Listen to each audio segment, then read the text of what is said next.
Hello and welcome to a new edition of Three Blokes in the Pub, and today I'm joined with Andrew A.B.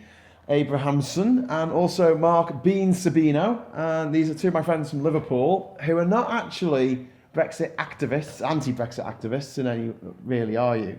You're just kind of like more blokes on the street that I just dragged into this pub to talk about Brexit.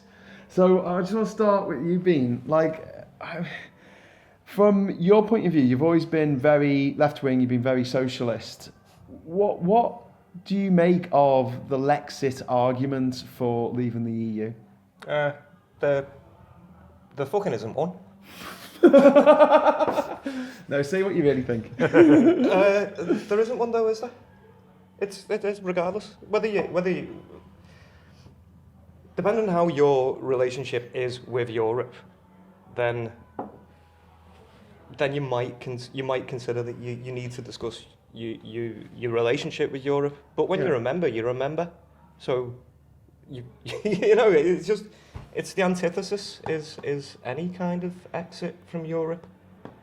Really. What I think about it is the fact that all of the places that I want Britain to be more like, in terms of specific policies, like the fact that the Germans took in 1 million refugees, the compassionate drugs policies of Portugal, the educational standards of Finland, where they're not just testing children over and over again. All those places that I aspire for our country to be more like, all happen to be in Europe, all happen to be in the EU. Of course, yeah. But look what... As a left-winger.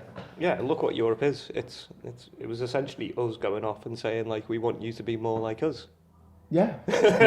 So, I mean, you know, here we are 40 years into Europe and it seems like we've shut the bed and we've made everything really complicated. So, like Article 50, dead simple, 5 paragraphs. You invoke Article 50 and now we've ended up with 500 pages. Yes, of a withdrawal agreement. This isn't a deal, by the way. A trade deal comes afterwards. We're just at the withdrawal agreement and we can't even agree that amongst ourselves, even though the other 27 members of the EU have agreed to it. Many Brexiters don't want us to have a trade. We don't want us to enter into a discussion with Europe first. It's madness, isn't it? They want us to go and have conversations with other people, which is like, if I was a brand new country, so if I took over Zealand, then I'd be operating on WTO, so the first thing I'd want to do is get out of WTO because I've got no relationship. So anything that I try and export is going to get tariffed at whatever that is. So I'm going to go out and I'm going to look for trade agreements with people, and the nearest people to me are going to be the UK and France, closest to Sealand. And France. And Ireland, obviously, which we share a land border with. That's a bit further. So I think you're probably like closer to Norway or something if you're in Sealand. But you go like I'm here, and all I've got on Sealand is like sea energy. So I need like food and stuff like that. So That's a question I get asked a lot. You know, did I go to Sealand on my trip to every country? And I'm like, it's not a country, is it? It's not. But yeah, so like the first thing I'd do is I'd go and speak to those countries, but it turns out they're all in Europe, so that's great, isn't it? Yeah. so like I've just something that Femi pointed out on Twitter the other week, and I keep repeating it because I love it. He said we're turning our 27 closest trading partners into our 27 closest trading rivals. Yeah. There's no wisdom in that. But then as well, if you're going to go off and you're going to go speak to America or China or anything else like that, there's already those agreements in place which Europe says, like, we get the best deal. Like, you can't undercut us or anything like that. So what are you going to do? As Sealand, you know. Hey, Bill, let's bring you into the discussion. Have you got any mates who are mad Lexiteers, who are left-wing but also think that we should be out of Europe? Not really, actually. No. I was trying to think before. I don't know. I'm sure there might be a couple, but to be honest, the vast majority of people I know are very much Remainers. Are you the liberal elite, AB? Pardon? I am the definition of liberal elite. Absolutely. You can tell by the 84 pence I have in my bank account. I just picked you up from a terrace house in Oxford Town Road. I mean, I'm definitely not the metropolitan elite. But this is it. At the moment, we're getting told that we're the elite by Jacob Rees-Mogg and Lord Digby Jones. Mm-hmm. You know, is this what is it called? Projecting, when people say, "I know what I am, but what are you?" I'm the rubber, you're the glue. I mean, I don't think it's going to come as any shock to anyone that I feel bitterly let down by the left in the United Kingdom. Not the people, but the political parties especially. I feel like the Lib Dems have shut the bed. You know, Vince Cable, he's the man who wasn't there. Isn't there a joke about someone going to the House of Parliament and in an empty taxi? And I think he's that guy. And then you've got Jeremy Corbyn, who has the support at all. I thought it was absolutely disgraceful this weekend that he just ignored us. And I did a tweet. And us being the people on March. Yeah. I felt like it was akin to like spousal abuse. You know, one of these bloody horrible husbands who just ignore whatever their wife wants to do and makes them go to places, you know, go to out on their own, have to go to their best mate's wedding alone while they go to the pub with their mates or something. It's like that thing of like, you don't matter, your opinions don't matter. And it's a bit strange, isn't it? Enter into dialogue. It's a bit strange considering like Brexit, like whether you take that in as the Tory membership or Tory parliamentarians. You look at them and even though they're up against each other, they're still going out in force together. Like, you know, you might have like all these different factions within the Tories, but they still go, you know, they still go and they still vote and they still take care of shit. And then like you look at the left side, it's like, oh no, like I'm not into that, so I'm not going to support that. And then it's like go down the pub later, like we are now, and you have a bevy and then your mates. But there's the solidarity movement is. Like, there's actually more solidarity on the right. That's what I'm saying. Remember someone describing the Tory party like when we had the referendum, and they somehow, it was like the end of Terminator 2. You know, they'd been shot into bits and they were on the ground, and then they started coming back together, and they built. I was like, oh my god, they're back! How that result should have killed the Conservative Party, and yet here they are limping on. But I mean, that's a kind of almost a definition of the right is this idea of following. I mean, I'm really talking extreme right here, but the idea of just following a strong leader and just following in and following no change, following zero order, change, and following orders, that's and that kind of thing. That's a trap on all sides of the political spectrum. I would argue that there's a lot of people on the left who follow a leader, go, oh my god, I like this person. But there's a lot of people on the left that suffer from conservatism, which is like the very tenets that you resist change. But as humans, we resist change anyway. So the idea of being like, you know, like I hold my opinions very loosely, kind of thing. As a liberal, like you say that as a liberal, you say you're more open, but really, like as an individual, like, you know, oh fuck no, I'm not changing that. But like you do have resistance naturally Brexit as the a biggest person. Change that this country's ever undergone, short of a war happening. Which is probably why most people are like revoke now. Do you know, they are like the problems of the psyche and problems of actually belonging, like group belonging, and then pack mentality and everything else. These all play into it. So I feel like the fact that the march wasn't even commented on by Jeremy Corbyn. Never mind that he, you know, people came from all over the United Kingdom to go to that march. Jeremy Corbyn is the MP for Islington. He literally had to just look out of his window, but instead he went to Morecambe. Morecambe. He went to Morecambe. And one of my friends put up, where the hell's Jeremy Corbyn? Why is he in Morecambe? And they were asked to remove that tweet because it was disrespectful to the Morecambe cockle pickers who died in February 2009. Okay. And it's, 2004? 15 years ago? I was like, what? I mean, sorry, I don't know, that's an awful thing that happened, but bad things have happened in other places. You can't just defend it by going, oh, you can't complain about me going to Liverpool because of the riots in 1981. It's just bizarre. But I think I don't know. I get into more heated discussions, I swear, with people on the left who don't want Brexit but support Jeremy Corbyn, which I find complete cognitive dissonance on a supreme level, than I do with actual leavers who want to leave. This is bizarre. I would assume it'd be the other way. Well, who knows? I mean, like, what are you voting for a party or are you voting for a celebrity? You know, that's the think a lot question. of people And are that's a problem that the Conservatives are doing today. I mean, like, I meant to check the internet before to see whether Goves are a new Prime Minister or not. Like, I hope not. My God, this is going to sound dated as soon as we... But there's no reason for Theresa May to step down because she is protected against another leadership challenge until December. Of course, because they can't do it again. Yeah, they can't do it again. Yeah. I mean, they might say, step down and we'll vote for your thing, but there's no reason why... There's a bribe going on, isn't there? So the ERG have said, we'll help put your withdrawal agreement through, provided you resign after we do that. Yeah. Which is like... Do you remember that meme? Like, just cray.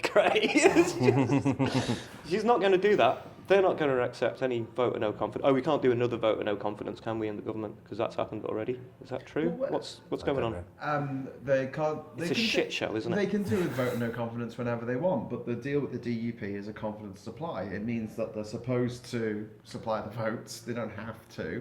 But also, it's confidence. If there's a confidence motion in the House like there was in December, in the government, then they will vote with the government, and the government will always secure a majority because the Conservative Party do not want a general election because their biggest nightmare is Jeremy Corbyn becoming Prime Minister.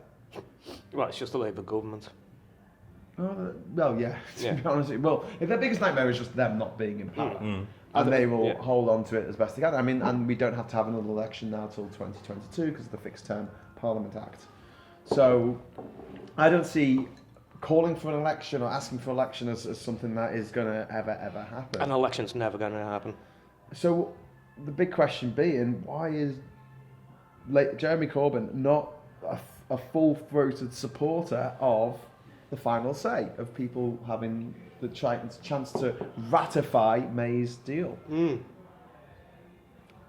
It's a good question. Tom Watson at the march on Saturday said he will support May's deal and get all the Labour lots to support it. Didn't he get some booze for that as well? Yeah. But if it was put to the people. So that's So already that would be the an amendment coming in. That would be the referendum. It would be May's deal or we remain. It's an amendment on the withdrawal on the next billing of the withdrawal agreement. There's a Labour amendment with 3 MPs, can't remember who, and that is saying on acceptance of the withdrawal agreement, it will then be put to the people, and remain must be an option. And it's legally binding this time. Yes. As well. So you can't cheat. Like last time. Well, you could basically, no fraud allowed. Do you think that we are constantly fighting with one arm behind our back because of the personalities involved in this that get all the press and all the promotion tend to be on the other side? Well, they own the press, so... No, I'm talking about the personalities. I'm talking about the people who make a name for themselves by being quirky, or the guy you want to go and have a drink with down the pub. Nigel Farage's, Boris Johnson's and such. I don't want to go for a drink with them, but millions do. And I think that's a huge issue that we're facing. So Boris Johnson on a bike going down Pall Mall. I was off to the tobacconist. You have to hold back. You know, like when you see something in real life and you've always thought that it was like some kind of fucking hobgoblin or something. Like, was it like that really bit in The Ring where she crawls out the television? Yeah, like into your living room, into real life. Just stay in the TV. Stay. It's just things that you don't acknowledge that are actually real in the world. But I suppose over the past 2 years, you've had to acknowledge that like a lot of these horrible personalities are actually very real and very powerful. They are. That's a shocking bit. I'm hoping that the one good thing that will come of this whole nightmare. A Labour government? No, not necessarily. Well, I used to want a Labour government. I used to be a Labour member, but you know, the last few years they've been absolutely a nice socialist coalition. Their job, yes. Their job is to oppose the government.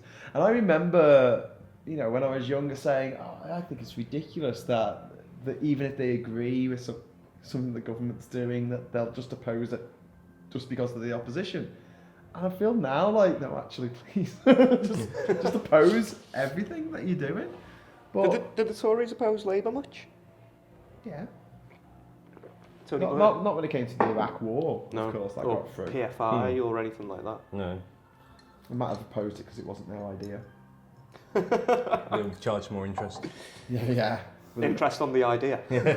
Just the finder's fee. The big worry is now that if Brexit does go ahead and we move from being this, this senior partner of the EU into being a junior partner in the trade deal with America. Mm. And what have we got left to sell? We sold off all the nationalised industries. We sold off all the gold. Can you think of anything nationalised in the United Kingdom that we've still got? Well, yeah. to sell? I mean, Trump said time and time again the only two things he wants from the UK is the NHS and lower food standards. I mean, that's literally all we have to offer him. That and a tax haven. And it doesn't look like he's getting impeached anytime soon No, either. No. Which is sad. That was Wow. news over the weekend. That Yeah, although geez. all the people around him committed crimes, over 200 offences of the people around him, he's completely innocent of anything. He didn't know what was going on. Although that is quite a good defence for him. To be honest, of all the defences you can go for, that I'm too stupid to know what the people I'm delegating to are doing. yeah. That would be It's great. just disgraceful, isn't it? I'd love that as an excuse. It's absolutely Imagine. disgraceful. Mm. Like, and also the obstruction of justice, which obviously there is evidence of that. It's up to the Attorney General, what's his name, Burr, isn't it? And he said, no, we're not going to pursue it. So now we're going to have another bloody American election with Trump as one of the candidates. Well, we'll see what happens with. There's still a lot of state prosecutions going on.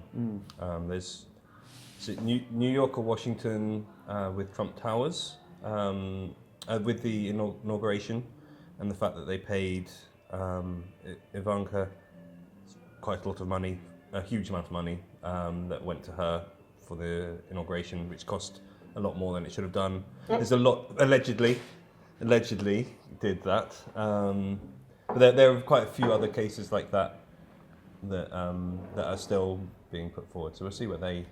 I should point out at this point that AB is half American. Thanks. He has an American passport. Oh, thank you. So he can escape from the United Kingdom and go to the United States, but in this case, this is like out of the frying pan and into the fire. You know what? In 2015, I had two of the best passports you could possibly have. I keep doing in my mind. I keep going. You know what? If Brexit really, really does fuck everything up, I'll go to America and I'll turn on the news and be like, "Oh, I need to marry someone from Europe. I need a European to marry me, please. Anyone. Anyone? Not fucked. Any country in Europe. My word. This is a proper. I need them more than they need me.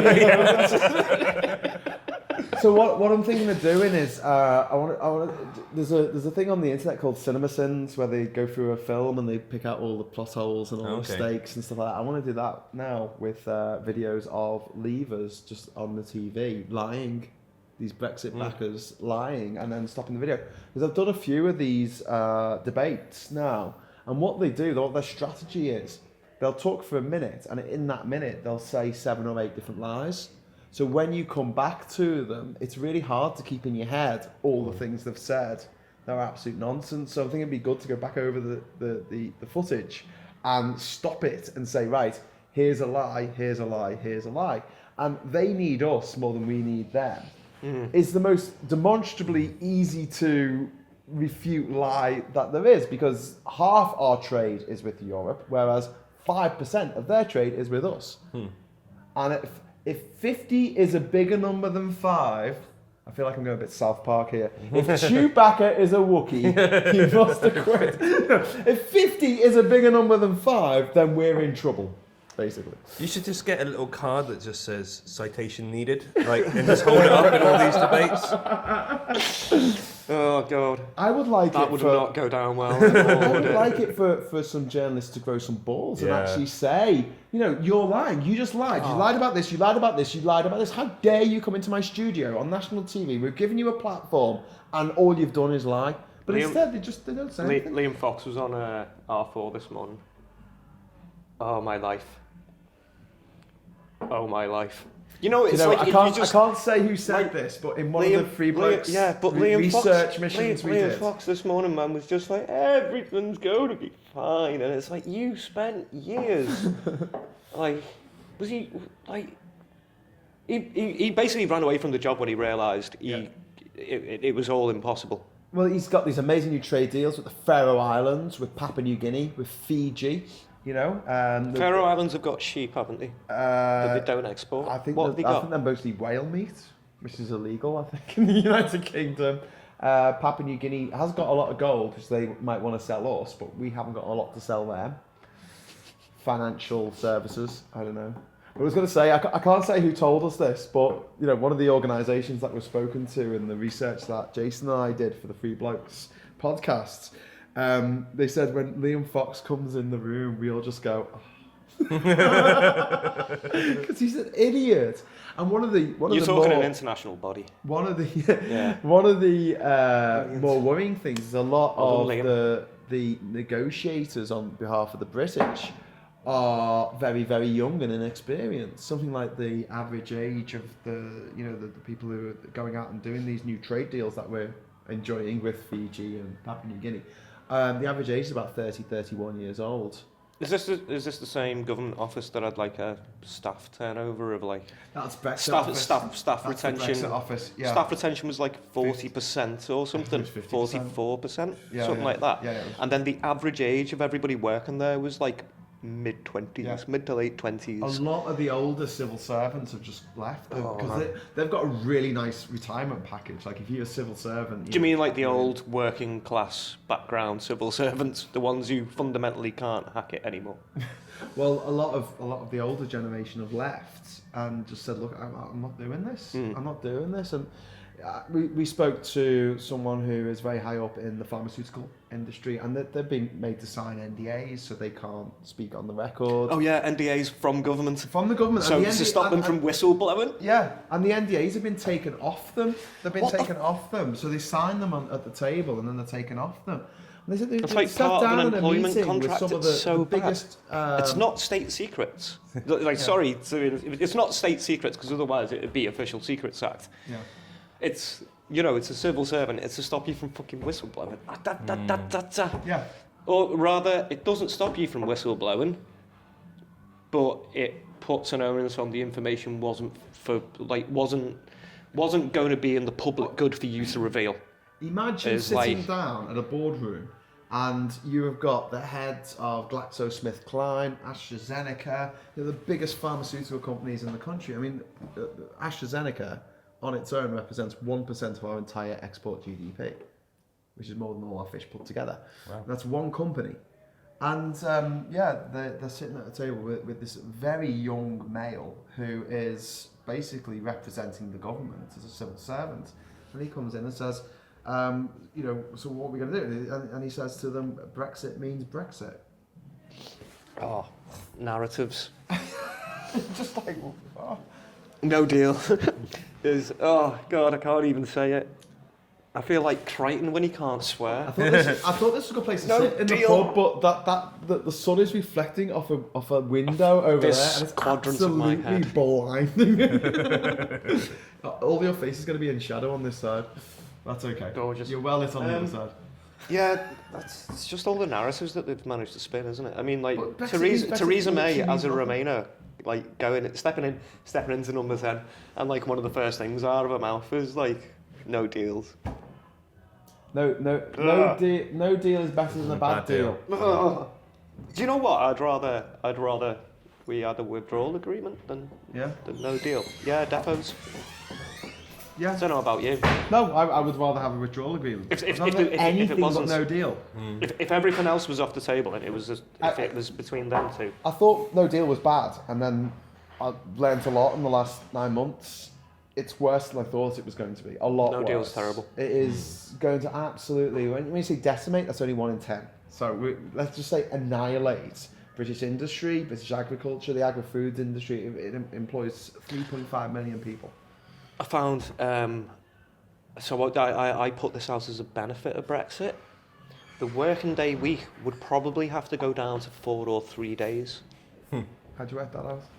Because, so if we no deal, then we can't operate nuclear power because our treaties are done. Just on the basis of this, it would take months to sort out. And in order to keep the electricity flowing through the national grid, we'd effectively just have to shut down loads of industry. We'd all have to go on to like 3 or 4 day working weeks. Oh my god, that's a really good point. It's like the nuclear treaties that allow us to. It's also we have lines going to power lines going to France and going to. They're coming in, so all that. Well, that, I mean, and that equalises our. We buy we buy energy from Holland, and we buy energy from France. We buy energy from Germany, and I believe we have like another source. But we've got like access to like renewables, all kind. Like France is booming in electricity. It's absolutely pointless for us to be generating electricity because France is like in excess. So like we can buy loads. But like if you look at there's a website called Templar, and it's National Grid Watch. But you can see all like the history. We're not producing any coal or anything now. Well, good. I'm glad we're not producing any coal because it's a shitty job to have, and it destroys the environment. Exactly. But if we no deal, we've got no contingency. So if we lose our nuclear license, then we can't actually like flip on loads of switches. Like that's not there. So that's screwed. Anyway, 3-day working week, lads. You don't have to work. Which is great if you're not Freelance. self-employed. Freelance. Well, that means fuck all to me. If you're freelance, you're still working at least 80 hours a week. Thank you very Bloody much. hell. No sick pay, no pension. No holidays. No NHS. Yeah. Are you a freelancer? You do you work 9 to 5 now? I work 4 days a week. Yeah. Yeah. Already, you're getting into it. Getting into the 4-day I'm week. working my way down to 3. Yeah. You're still a hectic. freelancer, aren't you? So, fellow filmmaker. Well, and a photographer. Yep. More photographer. More photographer than filmmaking. But we'll see how high in people's priorities photography is when we're sort of fighting for medicine at the hospital and the last can of beans in Asda. There's a... I think we just go straight down to Dover and just start hijacking trucks. Yeah, well, hopefully I'll be married to someone in Europe by then, so that'll be This is the only reason you agreed to this video. Yes, so absolutely. anyone in Europe, please marry AB so he can get a lovely passport that allows him to live and work and retire, build a house, fall in love, marry, and raise children in another country without having to ask that government's permission in order to do that. I mean, if it's good enough for Farage, then it's good enough for me. Farage's 2 children both have German passports. It's the hypocrisy, the utter hypocrisy of it all. I think it was you that posted that. I mean, I guess call it a meme, but the picture of all the chief Brexiteers and what they've done to safeguard themselves. Farage moved to Germany. I didn't make that post, I just reposted it. That made sure Dyson moving to Indonesia, Singapore. can't remember what else. Well, moving funds to Ireland. Nigella's dad. Imagine having a baby and going, what should we call the baby? Oh, I wanted the boy Graham called Ella. Nigel. So yeah. I Graham. Andrew Ella, Mark Ella, Graham Ella. What the hell? What's wrong with these people? Oh my life. I do like Nigella though. So I like him a lot more than the husband did. But yeah, he went for French citizenship or residence, and they knocked him back. What do you mean he went for it? He applied for French residency. On what basis? He's rich. Is that it? And he was a massive Brexiteer. I got completely ignored by the Italians. So he could live in The France. Italian embassy just won't reply to me. What's your connection? His surname is Sabino, for Christ's sake. Oh, He's Italian. I was like old time's sake. Go ahead. we won't mention the Sabine women. Just give us a European passport there, mate. It's a bit annoying because my great grandfather and my great grandmother were from Ireland, but obviously my grandfather was born in.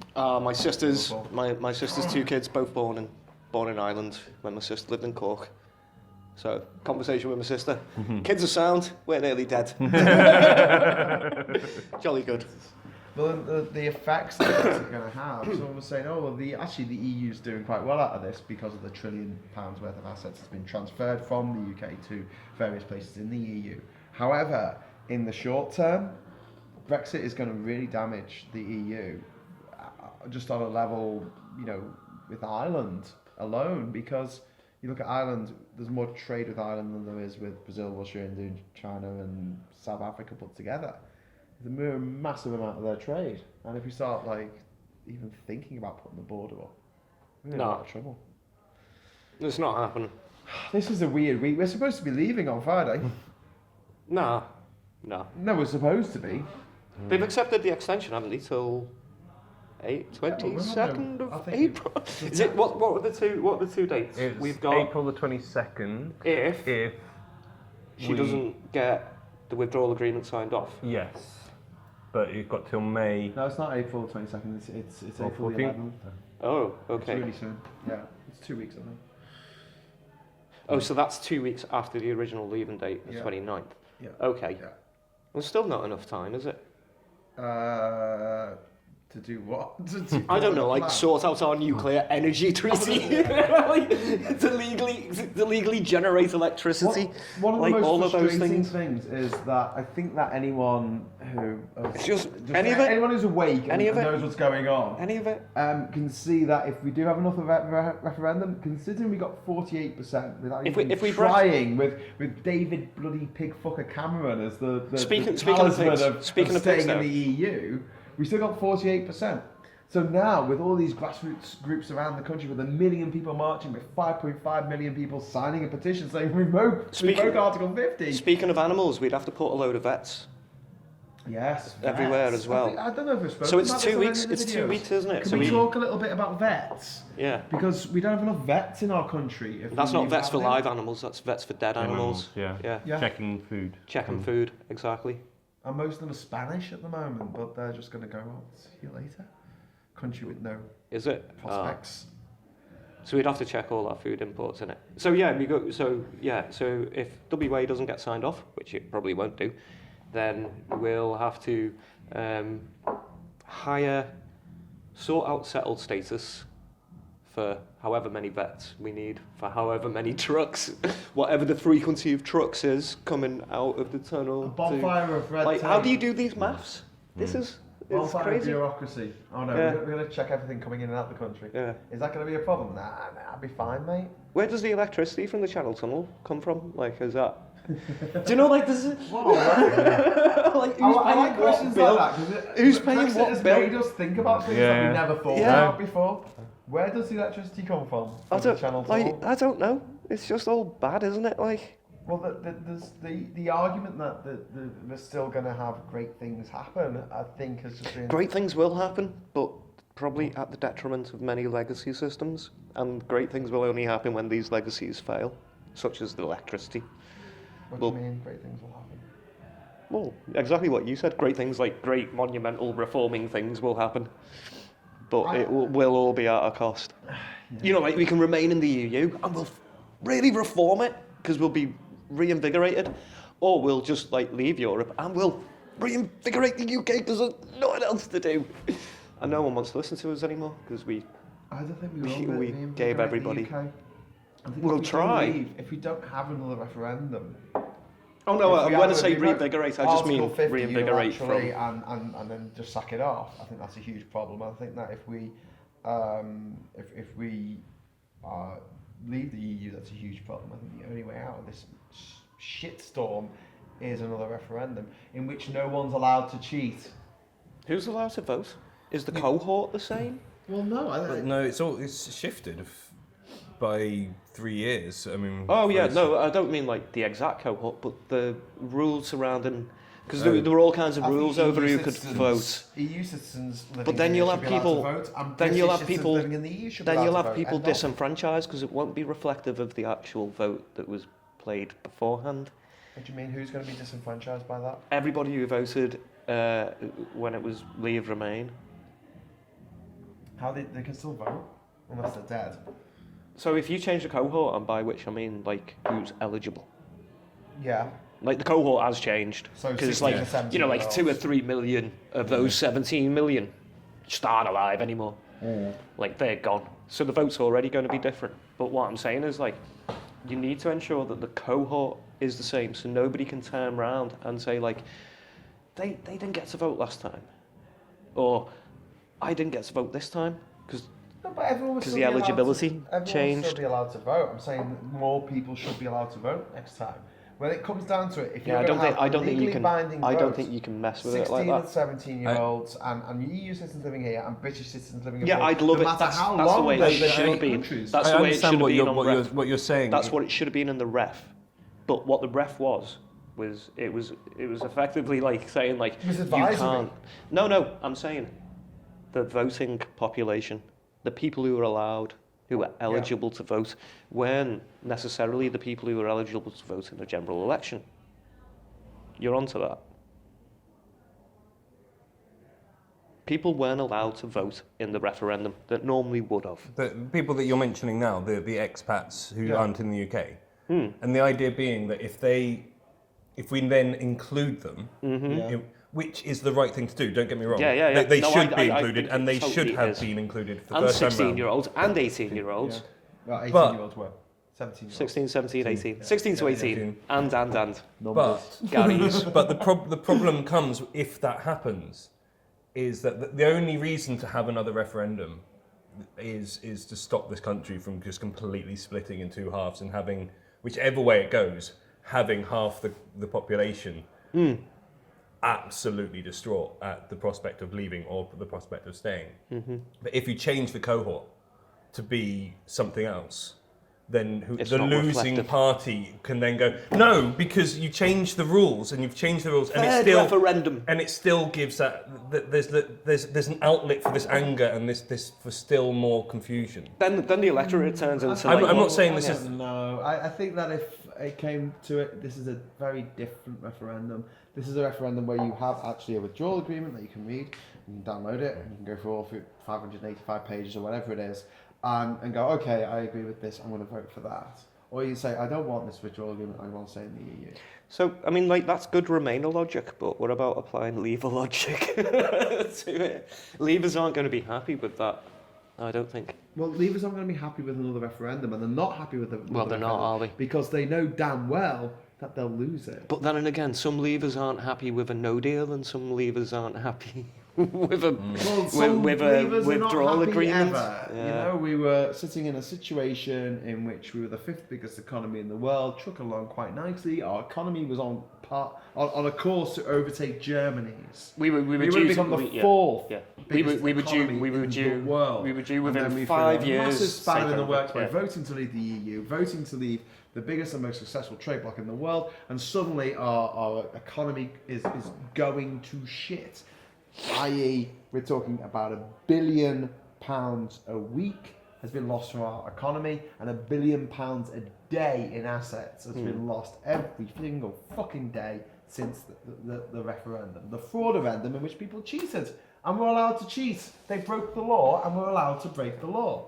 They just paid a fine, but the result was the same, which is ridiculous. It's like if someone robbed a bank, you wouldn't make them pay a fine. It's infuriating. Yeah, yeah. How It's much money infuriating. did you get out of that bank heist? knowledge. Oh, I got £1 million out of it. Oh, well, I'm gonna fine you £40,000, and you get to keep the rest of the money. Oh, Is this also on top of Farage's friends gaming the system and the market like the night Yeah. of the ref? Yeah, they made a lot of money out Yeah. of it. We know Jacob Rees-Mogg made at least $7 million. It's Oh, it's ridiculous, that isn't thing. it? Yeah. Yeah. And Well, I love the fact that it's often overlooked the fact that his father wrote the book on how to make money from crisis. and what was it called? Blood in the Streets. That's right. That's yeah. it. By Jacob Rees-Mogg's dad. Oh, it's cringe, Yeah, isn't it? it's amazing, and you wonder why he's so keen to drive his country off the edge. I do often feel the past few years it's sort of felt like you're being in a house where people are just desperately ripping out the copper walls and just like fucking getting Copper pipes. Copper pipes. Yeah, sorry, Copper walls. not the Copper copper walls walls. in- Well, do you not have copper walls? You know what? I wonder Copper why it's walls. so cold We in ran my out of house. walnuts. That, the copper pipes and the wiring and the lead off the roof and everything. Just get everything from this place before it. Asset stripping. Yeah. Well, asset stripping, that's exactly what's been going on with The UK. £1 trillion worth of assets already gone to the EU. Pretty much since point, British like- Steel got torn apart. Yeah. You might be too young for British Steel, my lad. Oh yeah? No, you're older than me by about... Am I Oh, older shut than up. you? So old. Jesus. Stop getting older, Graham. See, I'm honestly, like last month, I was like a young voter. Now I'm like an old voter. I've hit the middle stage. I think that's the point where. So when I slag off people older than me and say, oh, these old people who voted to leave, like, they go, you're old as well. My mum It kind of screws me over. My mum rips, Damn you, time. rips people who are younger than her. Yeah. And I look at my mum and I just go like, have you any idea? I won't say her age on this, but yeah, you know, it's like, oh yeah, you know, because she volunteers help the aged, and you know, like she'll come back and sometimes she'll be like, oh, he's just like, I can't imagine what kind of conversations you're having at all with people who are younger than you, but actually like more hardcore Brexit Yeah. than she is. Is she hardcore Brexit? Than she is. I said that, didn't I? Yeah. Yeah. Well, she's not at all. She's zero. Good. That's all right. No. I mean, a lot of people's parents voted to leave, but I think that a lot of people's parents now, because their kids have been screaming at them, what the fuck? Why did you do this? Yeah. Have come around now, and a lot of people have signed this petition, the Revoke Article 50 petition, which is going great guns. Yeah, my mum didn't need any input. She went off and was like, Remain. Yeah. But we were all raised European, like, so, you know. So was I. And then, like, I don't feel like I'm part of the metropolitan elite for saying this, but we used to go on camping holidays around Europe as a kid. With my mum and dad and Alex, you know what I mean? It was like, that was normal for us. I always like to think back to some old Briton in the fields having an argument with his king, saying, "No, I don't want to be part with the Earl of Essex. How the king of Wessex is a scoundrel. I could never work with him. How can we be part of the same thing? We're different, and we will never be We'll never be the same. and we'll never be the Imagine union the with them." tabloids of the day. Yeah. Now the king of Wessex wants to make our bananas bendy or straight. I can't remember. Either way, it's bad. How bloody dare they? We were talking about the things that the EU has done. That nearly all the laws that the EU's brought in have been positive for the United Kingdom. There have been things about regulation. We've written most of them, haven't we? That's the Yeah, we've bloody had- problem. we've Like, had most them. of them have been proposed. It's like, I know what would be a good idea. Like, you know. Clean beaches. Yeah, let's get like some clean water laws in. Here, Europe, what do you think about this? Europe gets hold of it, everybody has a go, everybody has a little edit. Here you go, UK, what do you think about this? Wow, that looks all right, might make an edit. Great, done. And then everybody goes, yeah, great, this is a universal law that covers all of Europe and it has a load of like get-outs, because, you know, they might be close to Russia and Russia's pouring all kinds of crap into the sea, so they can't really meet that target. And then you pass it, and then it's Allegedly, Russia's doing that. Okay, Surely. so since we're recording this, can we get on the record? Let's have some predictions. What do you think is going to happen, Andy? Oh God. Man on the street, not a Brexit activist, anti-Brexit activist. What do I think's going to happen? Yeah. Come on, stare into the tea leaves. All right, I think we're going to be forced into a people's vote. I don't say we will be forced in. I think the only way it will be is painted into a corner. It's going to be a very, very nasty campaign, probably on both sides. Do you think? Yeah, I think it's going to be very bitter. I don't think it'll be better on our side, mate. I think Million people marching, no arrests, everyone completely chill. Nigel Farage in a pub with two of his mates saying, "I'm so angry, I want to smash people's faces in," or whatever he said. I have also read your Facebook feed many times. A Facebook feed where you have to warn people that you swear constantly, and that if they defriend you, you win. Which I totally disagree with, by the way. I think that's exactly the wrong way. But I think there is a lot of there is a lot of non-engagement on both sides, and there are a lot of. I mean, it's this traditional thing on traditional. It's the internet. It's not that traditional, but there's this problem God, of the having. internet's so old, it's now tradition. But Oh no, my word. there's a great mini comic I saw years ago, and I always think about this. And it's like the problem is that you have when you have the argument, you have the squares and the circles. And they're having an argument. That website. And then a very small portion of the circles and a very small portion of the squares are the extremists. The problem is they're the loudest. And when a circle tries to argue with a square, what actually happens is the circle's arguing with the small but loud minority squares. And so that's a really conflicting thing. And there's no common ground and there's no give. And then the squares are fighting with the big vocal minority of the circle, and it's just this big shouting. No one's actually debating anything. The normal debates are always derailed. Anyone talking about things will get derailed by someone coming in. You spelt you're wrong. You idiot. And that's it. That's end. Yeah. You end any human discussion by that, and I've seen it both sides. And there is a lot of. We got the vote, that's democracy, you don't know democracy, fuck you. But then you also get any Leaver who thinks that we'll be better off is fucking stupid and they're a twat and they're going to kill their children. And neither of those things are positive. No. All it does is it makes people double down. It's like shouting at a smoker to give up smoking. That doesn't help at all. All it does is make the smoker go, fuck you, I'm going to go and smoke. The back and forth probably I'm thinking of now so with Will Self, where it was like, I didn't call all Leavers racists. Pardon? I didn't call all Leavers racist. Will Self, did you see Yeah. this? Oh, no, It was no, on that sorry. BBC Right. politics show.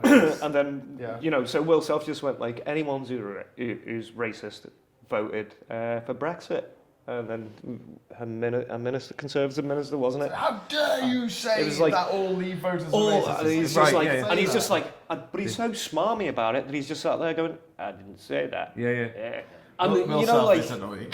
yeah, I love his writing. Even but though he's on our yes. side, he's very smug. yeah. He was just super smug. You're going to have to actually look this up because there's some like choice. Okay, There's some choice like off scene, like where it's just like proper gazing into each other's eyes, like who's going to crack? I was talking to Femi from Our Future, Our Choice last week, and he was saying, well, following on from what you just said, if we do get another referendum and Remain wins, the next 2 weeks after that win are absolutely critical, and Remainers can't run around going, we won, Yes. we won, ha ha ha ha. Absolutely. We have to first say, okay, that's over, phew, and just relax Have a a little bit. breath. Maybe But look at the we right have and see to how they go- stay cohesive. No, we have to go and make sure that all the communities that voted to leave are listened to. Yeah. Because that's why a lot of them voted to leave, against their own better interests. It wasn't because they're not all racist. There was an amazing blog, and I wish I could remember who it was um, by, but it was a Labour MP for Warrington, maybe a northern town, and she just wrote her blog. Was basically she spent a few months travelling around some of the towns in the north and speaking to people, and just this was a couple of years ago. Yeah. But just feeling this anger of why they voted, because they've been ignored and their towns have just been left to kind of bleed out, the youth going everywhere else and fester and no help. And so they did this protest vote, and then everyone jumped on this. Look, everyone wants us to leave. This is what we need to concentrate on. And no one's looked at the reasons why people voted this way. No, and they've still been completely left by the wayside. And you're absolutely right. Like it's totally has to be. Looked into like straight away. So on that, could you perhaps moving forward from what you said, your conversation you had was like about how do we adjust our thinking to let in to ensure that we don't offend. Don't offend people. What do you think? I'm just going to finish this. I'm just wondering whether you can apply this retrospectively to Jeremy Corbyn being in some town when you wanted him at a march. I didn't need him at the march. I needed him Wanted. to acknowledge that the march Okay, took so place. that's different. Do you know what I mean? Yeah. I just feel like I've gone, ta-da, and he's just gone, Oh yeah. you mean so little to me. Your opinion means so little to me. But I'm not just- even going to address the fact that you fucking exist. I'm just wondering whether you can And go you're like. wow. I'm just we're a wondering whether billion you can people go. I'm just marching wondering whether against the you Tory can policy. go. I'm just wondering whether you can go like Jeremy Corbyn doesn't matter because he's doing whatever the heck it is, which might be actually taking care of these Leave voting towns. Anyway, what do I think would happen? What do I reckon is going to is predicto time, innit? Predicto. Look into the tea leaves. Look into the Guinness leaves. Ooh. What do the Guinness bubbles tell you, Mark?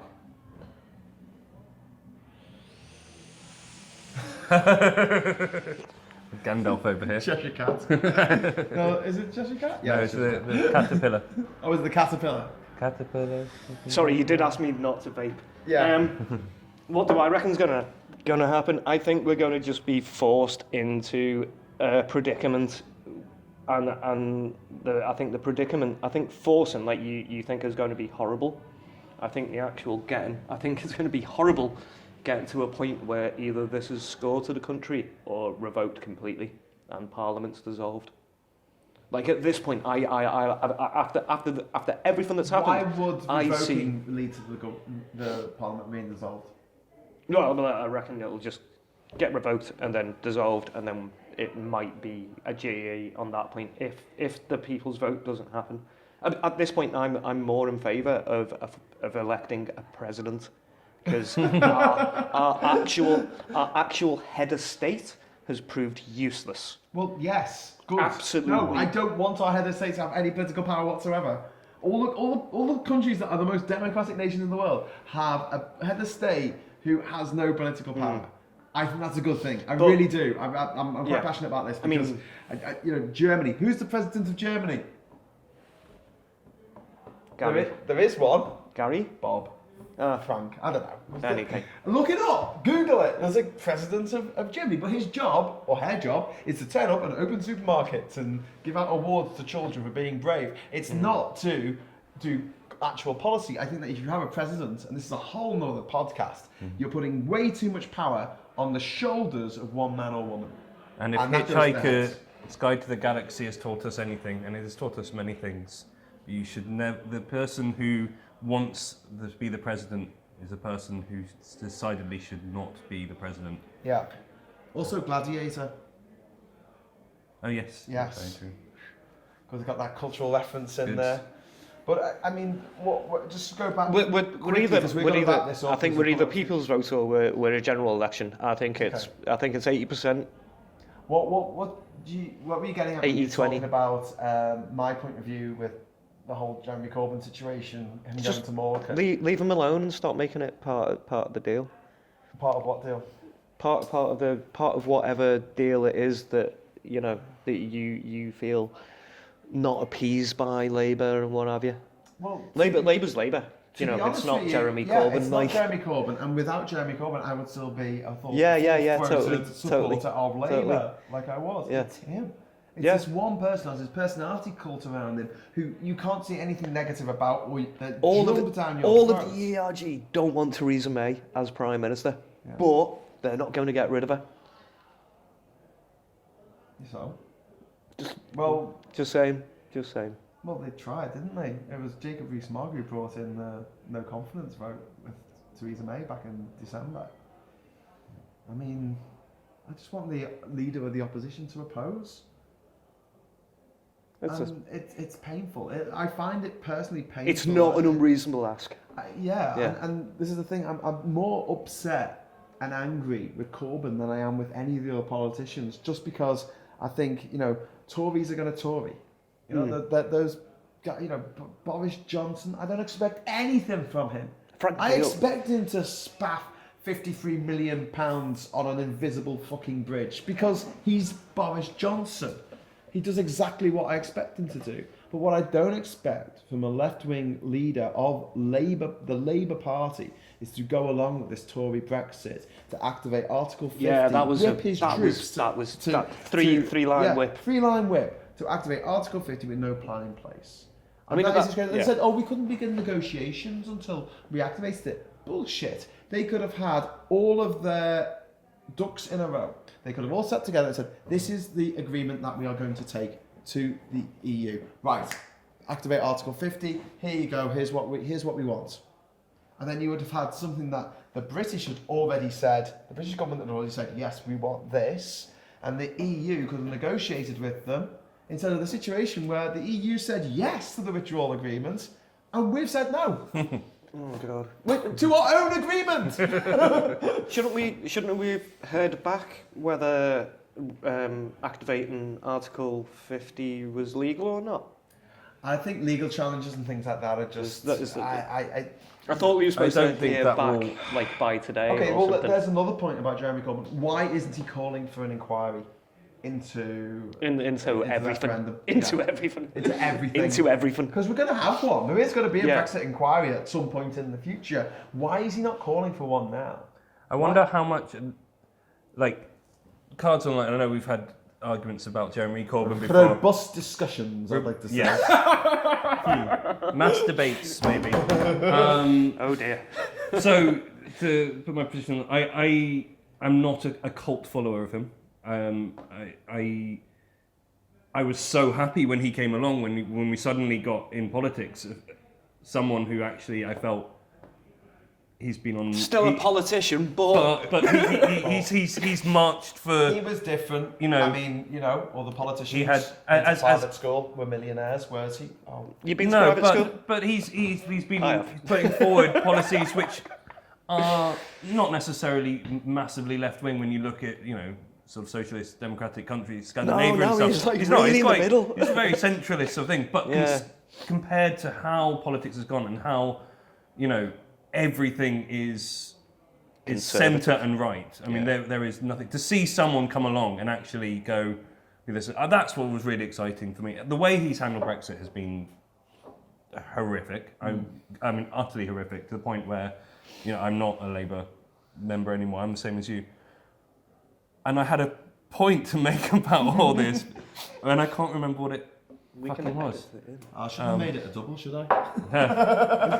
As if you did, you cheapskate. Yeah. But you guys have had many arguments about this. Yeah. And we have as well. Yeah.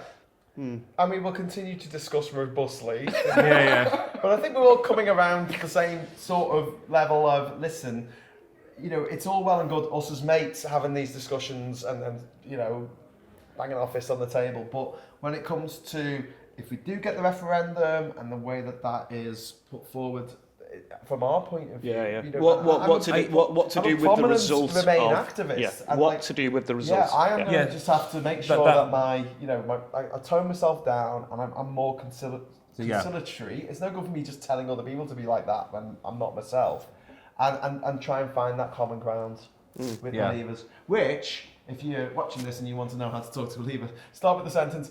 Do you think the government's actually making a dog's dinner of this whole Brexit lark? And generally speaking, you've got some common ground to start and just build from there. True.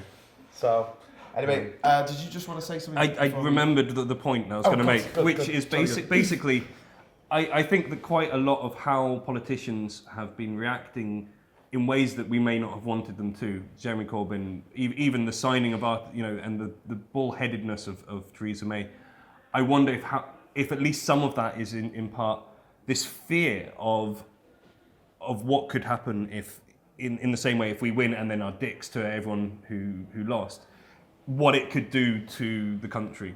And I'm not saying this is right. I'm not saying but I think there might be a huge amount of Jeremy Corbyn going, if I start backing revoke 50 or don't sign up. Go that far. I just want him to say, we should put this to the people. But I think what you're bringing up is some levers who want to put it to is that now that people who are in the establishment are actually afraid of the crowd, and these members of the establishment actually fundamentally know they're living on a knife's edge now. Whereas if you look at the island of Ireland, if they do anything there, people are coming for the establishment. And I think that's where Westminster is. Westminster knows that its electorate will come for it.